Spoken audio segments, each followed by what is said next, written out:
Hi everyone, welcome. I'm down here in my wormery, and my wormery is just a shelf with some bins on it, all composting with worms, hence the name wormery. The systems that I want to check in on today are all the way over here on the right. It's the newest of my systems, 10 days of age at this point, and the new system is what you see resting underneath the old system. The old system is where the worms came from 10 days ago when we launched off the new system, but we had a hunch that there might still be cocoons, baby worms, other things like that remaining in the finished castings, and it's for that reason we've held on to those castings over there. We hinted also at the last check-in that we might set up a baiting system of some sort, see what we can round up out of that finished material, so that we can actually treat it as finished material and use it out in the garden, but also retain any worms that were left behind, or babies, or whatever the case may be. So we're going to get these systems up on the bench now and see how they're coming along. What I bought to the bench first was the cocoon nursery, if you will. It's the finished castings in which we're still suspecting some stragglers. And even though last time, 10 days ago, when we were in here, we hinted at setting up some sort of a baiting mechanism, nothing was done at that time, but I did come back in here off camera at one point a couple days later, 8 days ago. After the stuff had been sitting around for a couple days, I thought to myself, well, if there's going to be some sort of baiting happening, might as well get it started. So this is what I came up with. Let me show you. Sure has a high-tech appearance, doesn't it? But it's not high-tech at all. It's really just the enclosures, two separate enclosures that come with your pond pump. So my pond outside, while it still had a circulation system, a pump that worked, this housed its filters. Well, not this as you see it. This is really hanging outside of a T that, whatever, sucks water. So any water getting sucked into the pump is first filtered. And it seemed to me like maybe this would be an interesting way to try to collect the worms. You might notice openings on two opposite sides, but on the other two alternating sides, no openings. So I tried to, position it in such a way that all of the openings were facing into the finished castings, making it really easy for any occupants of these castings to find their way into there and hopefully stay in there should they stumble on it. I can already see a couple who did not opt to enter. So I'm just dropping them right over here on top of the little housing. So I think I wanted to do this baiting deliberately so that I don't find myself picking worms individually out of the material. So let's not do that. What I'm really curious of is how this did after 8 days now. I guess picking through the material here would be a pretty good gauge of how well it did as far as, how many more worms are there still in here. If we can still spot any more. Here's another one. So far every worm I've seen are small worms. And I definitely see more of them, I think, right? Here's a couple more down here low. And I think just from seeing those few, here's a little pumpkin seed. I think just from spotting those few worms, we don't need to collect them all up, but I can't seem to resist doing so. I think what we can do is we can just sort of, well, if we find a really big one, let's include them in the fun too, shan't we? I wonder if they'll go down. In. Come on, buddy. Not showing a good example of what I'm hoping to accomplish here. Well, whatever. We'll figure something out for these guys that we collect up, but yeah, here, shoo, stop. Okay, I gotta resist these urges sometimes, because if the next step is to, simply reset this baiting station, I can't resist, then this process will continue, and we'll hopefully be able to round these last few stragglers up using our mechanism, and during that time too, we might actually find that a few more additional cocoons that are left in here too might hatch, who knows. At this point though, I'm not really baking in whatever amount of time it would take to allow a freshly deposited cocoon to reveal its insides. And yield baby worms. At this point, I'm just thinking, whatever. Let this stuff go a couple weeks. Maybe at some point in the future, if we go picking through here and don't find stragglers, then we can call it done. So I'm not in a particular rush. So it'd be kind of nice to see a little bit more of a collection of wormies. So I just figured I would crack open the bait box really quick just to show you how it was set up. And you know, who knows, maybe it's just fine as it is as far as what's in there now, and maybe it can just continue. On the other hand, maybe if it's been heavily consumed by the wormies, then maybe we can reload it. I'm not quite sure what to expect, but my approach to this was to try a bedding only style bait enclosure setup here. This tape might actually work again for us because it's pretty clean still. So I use nothing more than shredded paper. Well, to say it's only shredded paper is a little bit of a incorrect statement, because it's my prepared bedding, which is a mix of shredded paper, shredded cardboard, newspaper, printer paper, envelopes, paper bags, you name it. Any sort of paper I can get my hands on that goes through my shredder. And as far as I can tell, this has not really resulted in what I was hoping for. I almost thought we might end up collecting some worms up and, you know, end up hauling them over into the other system, reunite them with their family, and then reset. But I think what we've got here is just going to go right back in. But before we do, I think extra moisture would really help us here. So I've got my little squirt bottle, which just happens to also be treated with some of that Mosquito Dunks BTI solution. It seems to be taking over as the moisture source in all my systems. Rather than just going with plain old water, I just go to the bucket, then I've got the BTI soaking in, the Mosquito Dunks soaking in, and use that, knowing that I've got the benefit of the BTI bacteria going into my systems to try to knock out pests. And it sure seems to be working, so I'm very glad about that. So let's just reconstruct this thing, get it back into service as it was going, and see if we can actually start rounding up some worms with this. I thought that it would work similar to what I saw on another channel, where it was basically a bait box with almost only bedding, no food or anything like that, and it seemed to work quite nicely. And I don't know, maybe my bedding's just not quite as tempting and delicious or who knows what the reason, but I'm not going to write this off yet. I do have a funny feeling that the worms will start craving the bedding, and if they happen upon this particular stash of bedding, they'll stay if they get in there. For whatever reason, though, I think they just have not gotten in there and experienced it. Otherwise, they would have gone in there and simply stayed. So let's get this thing back in service, back operational the way we had left it last time, or the way I left it last time. But at least now you get a little glimpse into the sort of things I'll do sometimes off camera. But, you know, truth is, the vast majority of the stuff I do down here in my wormery does end up on my channel. Very little gets done without being documented. Okay, so carefully, there we go, sort of holding them together as if they were meant to be a match set, but they're not really.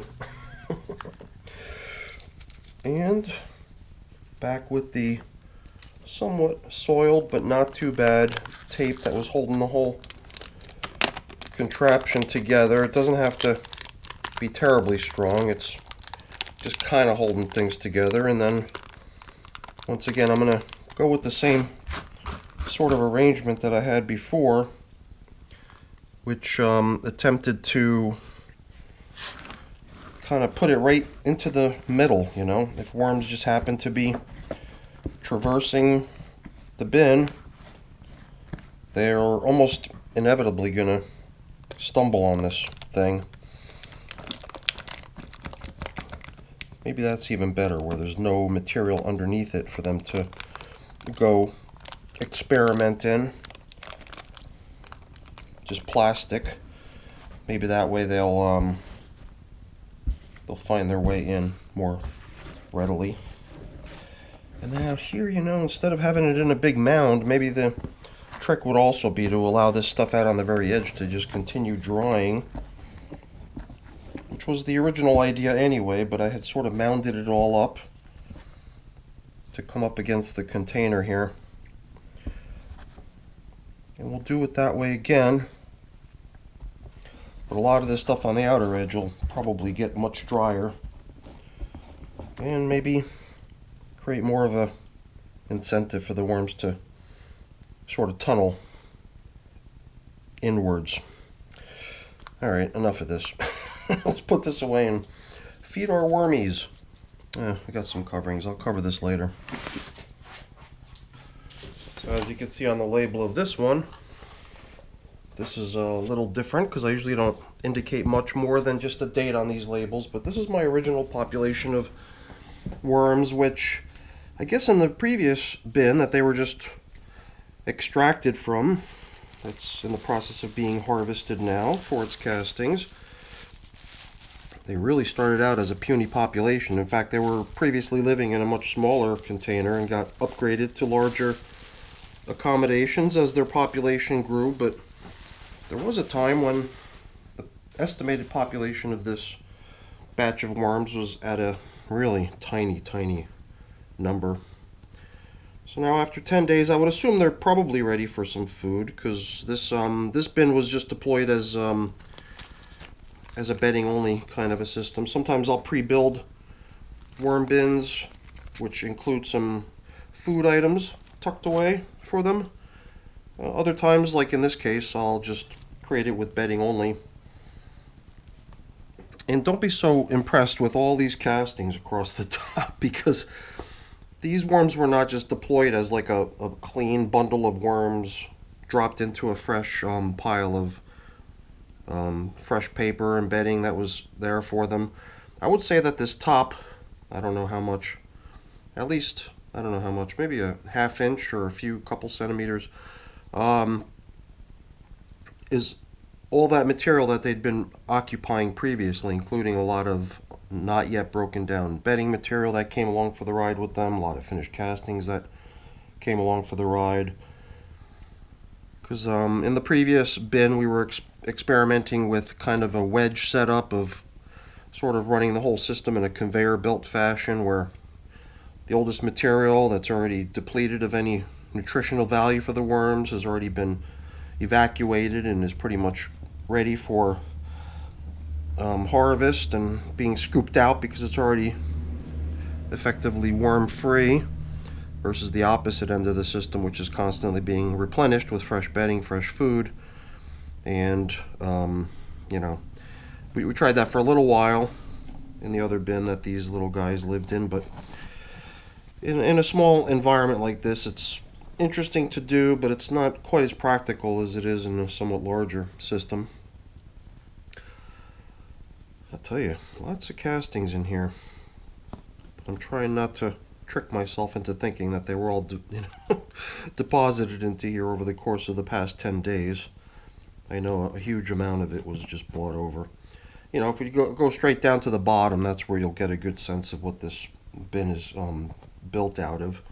I guess we could just do a quick sampling, because I don't have any grandiose plans for how we're going to be managing or feeding this system, so we can go right down to the middle, which is kind of my de facto place to feed my worm bins. And down here you can get a better sense of what this system's built of: cardboard, paper, whatever I have on hand to build bins with. All kinds of good bedding for them to settle into. So we're just going to open up a little bit of a trench here through the middle and find a spot to apply today's feeding. Usually when I've got older systems that need to be fed. I don't want to give them food items that I know are going to take a while. But in a new system like this, these are the types of systems where it's fun to take an item that you know might take a long time, you know. So over here, for example, we could see some bits and pieces of, I think, what would probably be banana stems. And that's kind of what they look like right before they, oops, let's get this little guy back in. Sometimes these worms, I guess, just don't appreciate all the hands-on attention I give them. But yeah, you know, this is some of the stuff that came along for the ride with them when they were getting moved out of the old bin into this new bin. And here's a nice fresh one. Stem, you know, the peel itself will go pretty quickly. Well, relatively quickly compared to the stem, but definitely not quickly compared to other pretty fast composting things. Here's another fairly slow moving item. Typically it's a avocado, especially that hard pit in the middle. So we'll see how that goes. We'll probably help that along over time. Break it open, get the insides of it a little bit more exposed. And I think another slow composting category is typically apples, but I don't know if pears fit into that category. So you can probably tell that this pear has seen better days. And in my house, it usually means when a piece of food gets classified that way, it's time to give it to the wormies. And you know, it wouldn't be a customary feeding around here if it didn't include coffee, right?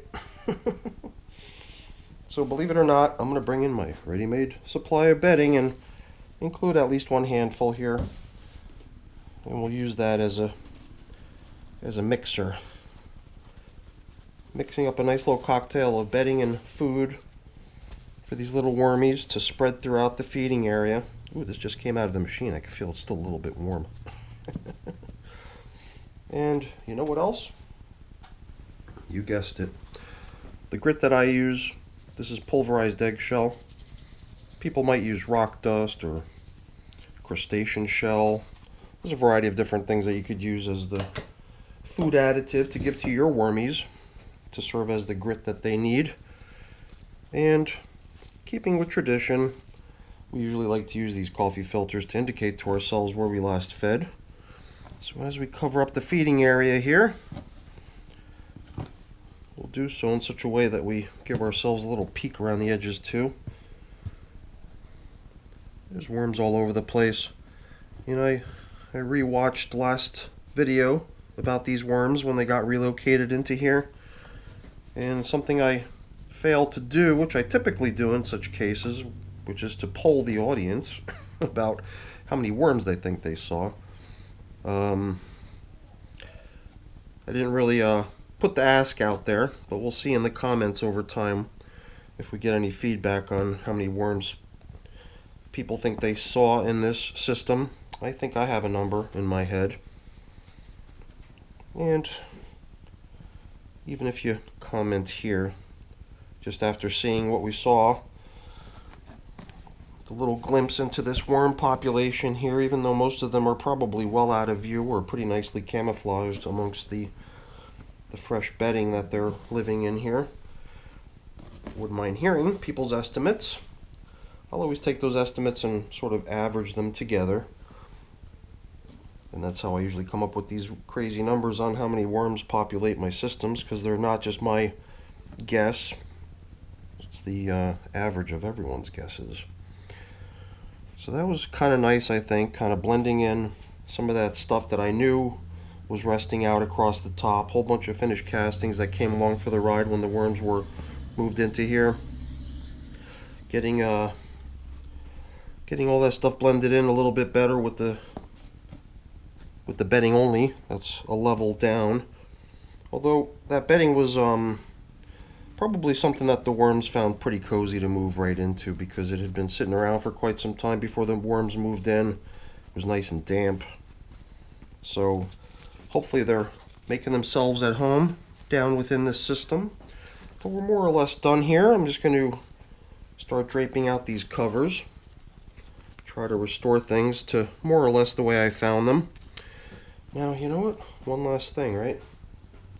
Got to make it a habit, even though I think that in here I I don't see any signs of trouble, but I certainly see no harm in just at least providing a little dousing of this BTI solution, the mosquito dunk solution, into my systems, because if it works so well on knocking them out, I'm sure it'll work just as well in preventing, obviously.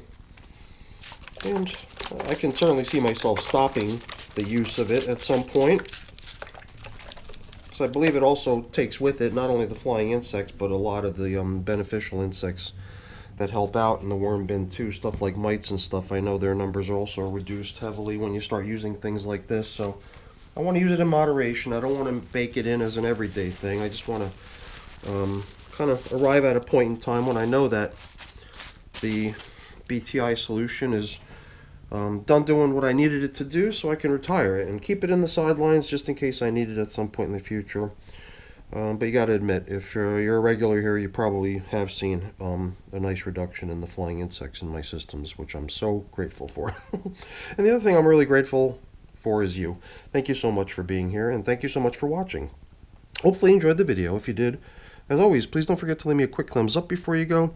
And if you haven't done so already, please also consider subscribing to the channel. All right, everyone, have a great day. Thanks so much for watching. Bye-bye.